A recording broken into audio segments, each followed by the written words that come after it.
Your gut bacteria are currently starving, and because they have nothing to eat, they've started eating you. That's not a metaphor. It is a biological reality.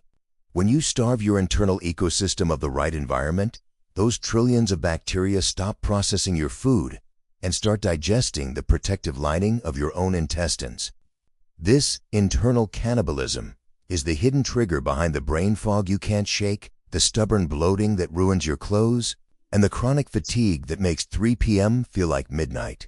In this video, I'm giving you 5 scientifically backed natural methods to flush out the bad bacteria, heal your gut lining, and finally reactivate your internal street sweeper to unlock a level of physical energy and mental clarity you haven't felt in years. First, let's begin with a mechanism that is almost entirely ignored by the wellness industry, yet it is arguably the most important cleaner you possess. It is called the migrating motor complex, or MMC. To understand why this matters, we have to correct a major misconception about how digestion works. We tend to think of the gut as a continuous conveyor belt. You put food in, and it pushes food out. But the small intestine actually has 2 distinct modes, eating mode and cleaning mode. When you are eating, your gut is mixing and absorbing nutrients. But the deep cleaning cannot happen during this phase. The deep cleaning can only happen after the last breakdown of food is complete. This is where the MMC comes in. Think of it as your internal street sweeper. It is a powerful wave of movement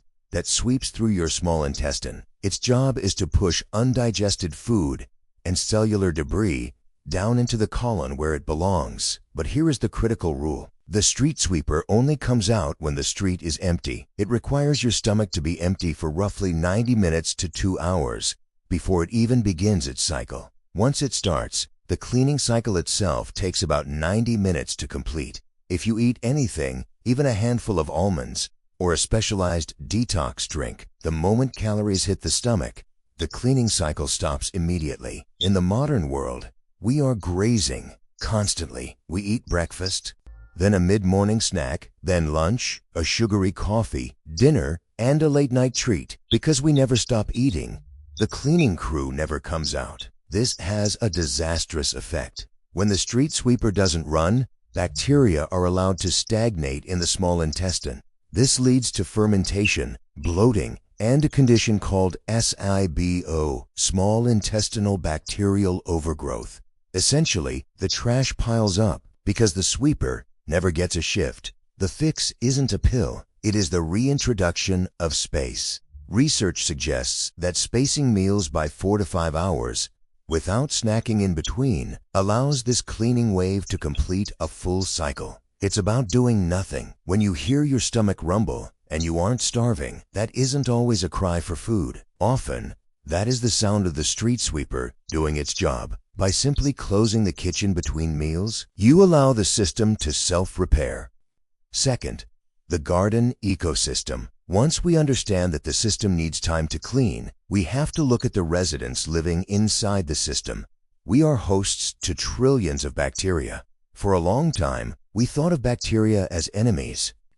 Now, we know they are more like the soil in a garden. If the soil is barren, nothing grows. If the soil is rich, the plants thrive. The mistake most people make is trying to fix their gut by taking a generic probiotic capsule. This is often ineffective because you're throwing a few seeds onto concrete. If the environment isn't right, they won't take hold. The single most effective way to enrich this environment is through diversity. There was a fascinating study where researchers swapped the diets of rural South Africans with African Americans. The rural diet was very high in fiber and low in fat. The American diet was the opposite. Within just 2 weeks, the Americans eating the rural high-fiber diet saw a massive reduction in inflammation. Why? Because fiber is the fuel that good bacteria eat. When you eat plant fibers, they pass into the colon, where your good bacteria ferment them. This process creates incredible compounds that lower inflammation and heal the gut lining. But here's the catch. Different bacteria eat different things. Some species like the fiber in onions. Others prefer the fiber in walnuts. Others need the fiber in raspberries. The American Gut Project, a massive study, found that the single strongest predictor of a healthy gut was the number of different plant species consumed. They found that the sweet spot was eating 30 different plants per week. This sounds like a high number, but it includes herbs, spices, nuts, seeds, and fruits. It is about the width of your diet, not just the volume. If you eat a huge bowl of broccoli every day, you are feeding only the broccoli-eating bacteria. But if you eat a smaller amount of broccoli, plus carrots, pumpkin seeds, cilantro, and black beans, you are feeding the diverse ecosystem. By expanding the variety of plants you eat, you build a resilient garden that crowds out the weeds, bad bacteria. Now, moving to mechanism number 3, we have to discuss the timing of the gut. We often focus entirely on what we eat, but when we eat is just as important. Just as your brain has a sleep-wake cycle, your digestion has a rhythm. We tend to think of digestion as a factory that runs at the same speed 24/7. It doesn't. Clinical research shows that your body processes food much better earlier in the day. Your insulin sensitivity and digestive enzymes are at their peak in the morning and afternoon, and they drop off significantly after dark. Think of it like a factory shift. The day shift is fully staffed and ready to work. The night shift is a skeleton crew. When you eat a heavy meal at 9 p.m., you are dumping a huge workload onto the night crew that has already gone home. Because the body is less efficient at night, the food sits in the stomach longer. Blood sugar stays elevated for longer periods, leading to greater fat storage and inflammation. Furthermore, digestion takes a lot of energy. If your body is spending energy digesting a late meal, it cannot spend energy on deep sleep or cellular repair. There is also a fascinating link between your gut bacteria and your sleep. Certain bacteria help produce the chemicals that regulate sleep, like serotonin and melatonin. When we eat late at night, we disrupt their rhythm, which disrupts our sleep. It becomes a vicious cycle. Poor sleep leads to sugar cravings, which leads to poor gut health, which leads to worse sleep. To break this, we look at time-restricted eating. This isn't about starving yourself.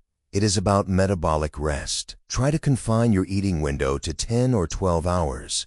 For example, eating only between 8 a.m. and 8 p.m. This simple change aligns your food intake with your body's active phase. It allows the gut lining to regenerate overnight. Without the interference of active digestion, it signals to your body that it is time to repair, not time to process. 4. The on-off switch. Mechanism number 4 takes us away from food entirely and looks at the wiring of the system. You can eat the perfect diverse diet and space your meals, but if this one wire is afraid, digestion will halt. We are talking about the vagus nerve. The gut and the brain are physically connected by this nerve. It's a two-way superhighway, but the traffic flow is dictated by your stress. Your nervous system has two primary modes: fight or flight, stress, and rest and digest, relaxation. You cannot be in both at the same time. Biologically, if you are running from a tiger, or more likely, stressing over an email, your body perceives a threat. In response, it sends blood flow away from the gut and towards your muscles to help you run. Digestion is considered a luxury. Survival is the priority. This means if you eat while you are anxious, rushing to a meeting, or scrolling through stressful news, you are effectively eating with the power turned off. Your stomach acid decreases and gut movement slows down. This stagnation causes food to sit and rot rather than digest, causing gas and bloating. We have to understand that digestion begins in the brain, not the mouth. We must manually toggle the switch to rest and digest before we eat. The longest living populations often treat meals as a slow, relaxing time. It isn't just tradition, it's physiology. A practical way to hack this is through breath. Before you take your first bite, simply take 3 slow, deep breaths. Make your exhale longer than your inhale. This physically stimulates the vagus nerve. It sends a signal from your body to your brain that says, "We are safe." The brain then turns the power back on for digestion. It takes 30 seconds, but it changes how your body processes that meal. 5th, this is where we have to look at what we are inadvertently adding to the system that sabotages our efforts. We often focus on what to add: more kale, more water, more supplements. But in biology, subtraction is often more powerful than addition. We are currently exposing our guts to chemicals that act like bombs to our microbiome. I am referring specifically to the overuse of unnecessary antibiotics and environmental toxins like pesticides. Antibiotics save lives. In a crisis, they are miraculous. But when we use them for every minor sniffle, or when we consume them passively through non-organic meats, they act like a forest fire. They burn down the bad bacteria, but they also burn down the good forest. It can take months for the diversity of the microbiome to recover. But it's not just medication. It's the chronic exposure to pesticides on our food. Many crops are sprayed with chemicals designed to kill weeds and bugs. When we consume these residues on our food, they can have a similar effect on our gut bacteria. We are essentially swallowing small doses of weed killer that disrupt our internal garden. Additionally, we must look at our water. Tap water is often chlorinated to kill bacteria in the pipes. That is good for public safety.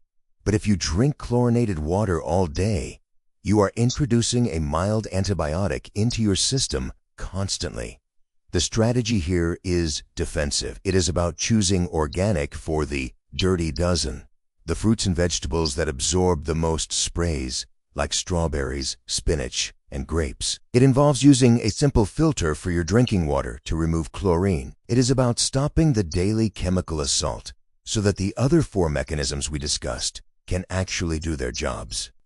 This brings us to a unified philosophy of gut health. Think of your body as a house. You cannot keep the house clean if you are constantly cracking in mud, if you never give the cleaners time to work, and if the electricity is constantly short-circuiting. To genuinely repair the system, we don't need a detox tea. We need to respect the operating instructions. Respect the cleaning crew. Space your meals by 4 to 5 hours to let the street sweeper work. Enrich the soil. Eat a wide variety of 30 plants per week to feed a healthy garden. Align with the clock. Stop eating late at night to let the night shift do repairs. Fix the wiring. Breathe and relax before eating to turn on digestion. Stop the attack. Filter your water and wash your produce to reduce the toxic load. The beauty of the gut is that it is incredibly forgiving. The cells of your lining replace themselves every few days. Most people wait for a diagnosis to start caring about this. They wait until the bloating is unbearable or the fatigue is chronic. But the true power lies in prevention. It lies in the quiet, daily decisions that nobody sees. It's the decision to wait that extra hour before eating, to choose the variety over the convenience, to take a deep breath before lunch. These small actions build a resilience that allows you to age not just with a longer life, but with a life that feels good to live. If you found this breakdown helpful and want to dive deeper into how these systems connect to your overall health, make sure you are subscribed. There is a lot more to uncover. I'd love to hear in the comments, which of these 5 mechanisms is your weakest link right now? Let me know, and I'll see you in the next video.